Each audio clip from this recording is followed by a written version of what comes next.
hate against Indians has become a new trend on the internet. Go back. But I'm Go Canadian. back. India. I'm Canadian, ma'am. Your parents are not. Sir, 1, 2, 3, 4. 1, 2, 3, 4, 4, 4. A hate incident has sparked outrage in Canada.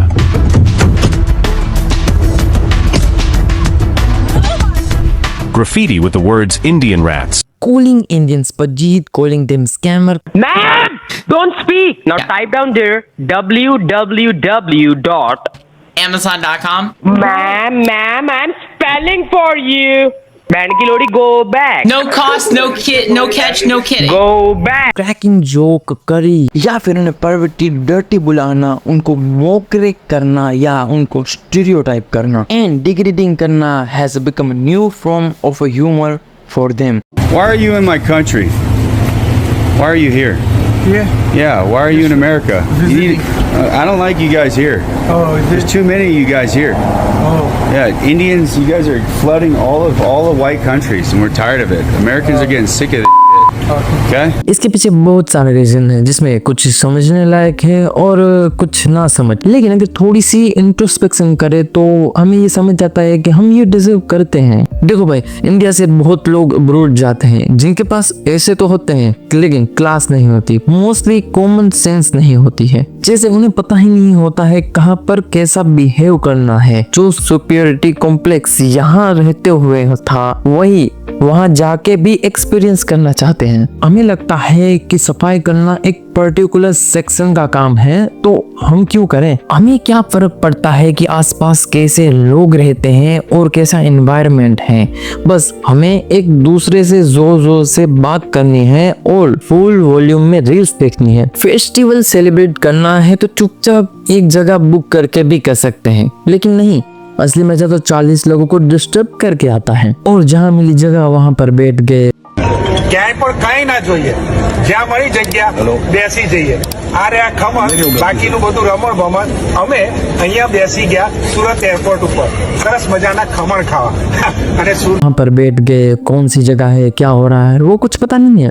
जहाँ जाओ घर जैसा behave करो, थूको, मुंह दो, कचरा फेंक दो, कैसे जस्टिफाई करोगे भाई? ये शर्म से तो हमें उसी दिन मर जाना चाहिए था जब फॉरेनर्स हमारे यहाँ आके साफ सफाई कर रहे थे। सफाई तो जैसे एलियन कॉन्सेप्ट है हमारे लिए। रूल्स रेगुलेशन फॉलो करना तो दूर की बात, डिसिप्लिन का तो नाम भी नहीं सुना किसी ने। और रूल्स फॉलो करना तो हमारे लिए जैसे कूल सा बन गया है, मानो सब जैसे क्रांतिकारी का रोल प्ले कर रहे हो भाई। इंडियन मैन आर टू सब नहीं, लेकिन इतने हैं कि वुमेन सेफ्टी भी एक बड़ा मुद्दा बन गया है। जैसे मार्च 2025 में जो 2 इजरायली वुमेन्स का गैंग रेप होता है और उनके साथ आए हुए को मारा देता है। जैसे 2024 में स्पेनिश वुमेन वाला सेम केस। ये क्या इमेज बना रहे हैं हम वर्ल्ड में हमारी। बट इंडिया इतना डाइवर्स है कि जितनी वेल्थ है यहाँ पर उतनी पॉवर्टी है। एक्सट्रीम पॉवर्टी कम हुई है लास्ट डिकेड में, लेकिन इनकम डेस्परेटी बढ़ रही है।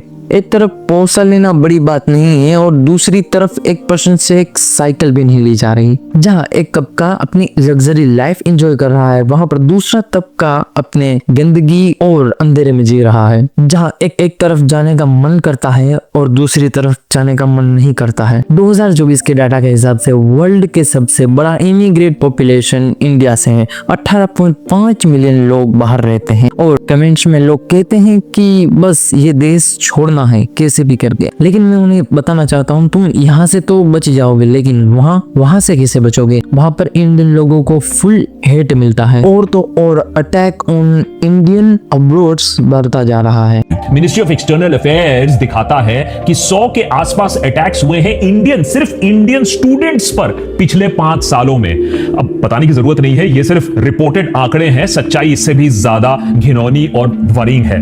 2024 में हमले 2023 के लगभग डबल हो चुके हैं। कनाडा नंबर 1 पर आता है, followed by Russia, UK, Germany और यूएस। 30 से भी ज्यादा स्टूडेंट्स की जानें जा चुकी हैं पिछले 5 सालों में और इनमें कई इंसिडेंट्स रेशियली मोटिवेटेड थे। A popular tourist attraction in Thailand has been going viral, with many criticizing their behavior as lacking in basic civic sense. The video exploded online amid a slew of similar clips showing Indians dancing or playing loud music in public places abroad. A few days ago, a video went viral showing a group of Indian men playing loud music and dancing on the streets of Toronto. Society की thinking गलत नहीं है कि वो हमें hate करे, क्योंकि हम खुद अपने आप को रिस्पेक्ट नहीं करते हैं। अब बाहर के लोग हमें हेट क्यों करते हैं? सक्सेस और jealousy. Indian CEOs, doctors, engineers बनते हैं, लोकल को लगता है कि वो जॉब छीन रहे हैं। Loud, dirty, no civic sense, वही घर वाला बिहेवियर। पॉपुलेशन प्लस इमिग्रेशन, सबसे ज्यादा लोग हमारे हैं, हर जगह ही दिखते हैं। एंड स्टीरियोटाइप्स जो हम खुद ही बनाते हैं हमारे लिए। लेकिन ये भी सच है कि पूरा का पूरा हेट जस्टिफाई नहीं है। बहुत सारा रेसिज्म है जो कॉलोनिकल हैंगओवर है। व्हाइट लोग अभी भी सोचते हैं कि नॉन व्हाइट इंफीरियर हैं, और हम जब टॉप पर पहुंच जाते हैं तो उनकी जेलसी निकलती है। जब उनकी यहाँ छोटी छोटी नौकरी वो नहीं करते थे, तब इंडियन को नौकरी मिलने लगी, और जब हमने अपनी क्लास अप कर ली तो वो छोटी नौकरियां भी उन्हें अब चाहिए। तो ये सारे उनके हेट हैं, और हमारे तरफ से जो स्टीरियोटाइप्स हैं वो सिर्फ हमसे हेट करते हैं, इसीलिए आए हैं। तो सॉल्यूशन क्या है? पहले खुद को सुधारो, सिविक सेंस लाओ, हाइजीन रखो, डिसिप्लिन सीखो। जोर जोर से बोलो मत, सबवे में यूनिटी दिखाओ, वोट करो, स्पीक अप करो, अपने देश को बेटर बनाओ, ताकि यहाँ से भागना ही ना पड़े भाई। और थैंक यू फॉर वॉचिंग, और लाइक जरूर करके जाना, और अगर पसंद ना आया तो डिसलाइक भी करना, और कमेंट में गालियां भी दे सकते हो, और सब्सक्राइब करना मत भूलना।